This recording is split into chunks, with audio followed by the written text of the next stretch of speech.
All right, let me start off by saying thank you to all of you. I just moments ago hit 500 subscribers and I'm super excited. My wife put on some Nirvana. We danced around, had a good time, enjoyed it for a few minutes, and then I promptly sat down to make this video. So thanks to all of you. Totally appreciate it. All right, now I'm going to put my grumpy face back on because this story kind of gets to me, right? In some ways, it is a slice of what it means to live in modern day America. All right, so what have we got here?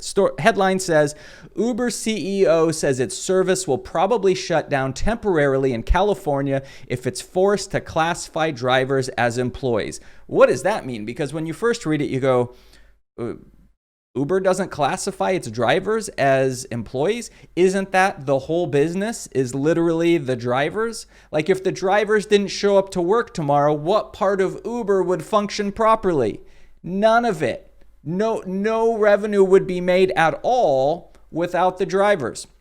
So what's going on here? Well, the way you classify certain people that work for you makes a difference in how they get compensated, how they get benefits, stuff like that. Well, AB 5, Assembly Bill 5, went into effect in California at the beginning of this year. And what it said was, basically, under certain conditions, you have to classify people as employees, meaning they now get, they get to be treated a little bit differently. Maybe they get sick pay, or, they have to be paid minimum wage and things like this.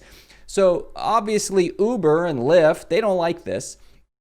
They don't want to classify their people as employees. They want to classify them as independent workers. Some places call that independent contractors. Now, this makes sense if you have a situation where maybe you run a business. So you have one person who shows up for 3-4 hours a week on Monday morning and they do all the system administration stuff for your computers, but you don't need a full-time person working there. And then at lunch, they leave and they go to the next business that they work for, and they go around from business to business doing this kind of work.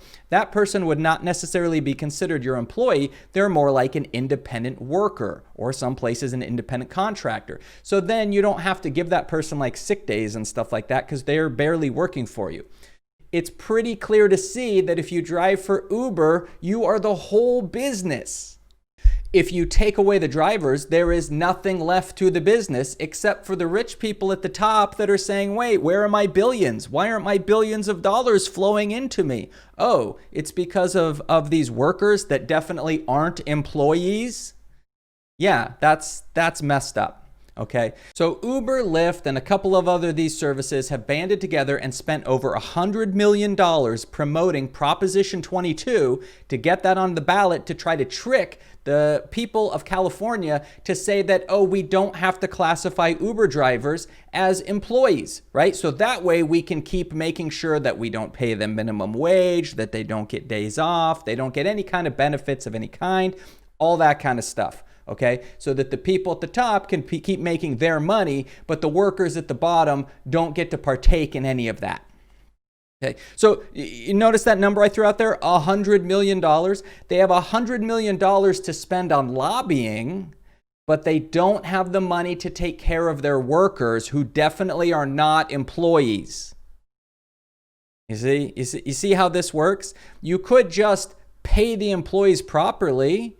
And yeah, maybe the cost of a ride would go up a couple bucks. I'm okay with that. Charge me a couple bucks so that person who's driving me around town actually has an okay life. So the thing is, if you are a company and you're saying that you can't compete in a capitalist society where, supposedly the best ideas, the best businesses are supposed to make it through, but you can't afford to pay the workers of your company enough that they can have a living wage and that people can get by appropriately. If your company can't do that, and you can't even acknowledge that the backbone of your company, you can't even bring yourself to call those people employees, then maybe your company shouldn't exist in the first place. So right now, Uber is out there like trying to put this threat out there. Oh, we're going to have to shut down the business. Look at all these regulations that are going to make us shut down our business. How are we supposed to operate as a company if we actually have to pay our employees who, I mean independent workers, if we actually have to pay them a living wage? How are we supposed to operate as a company?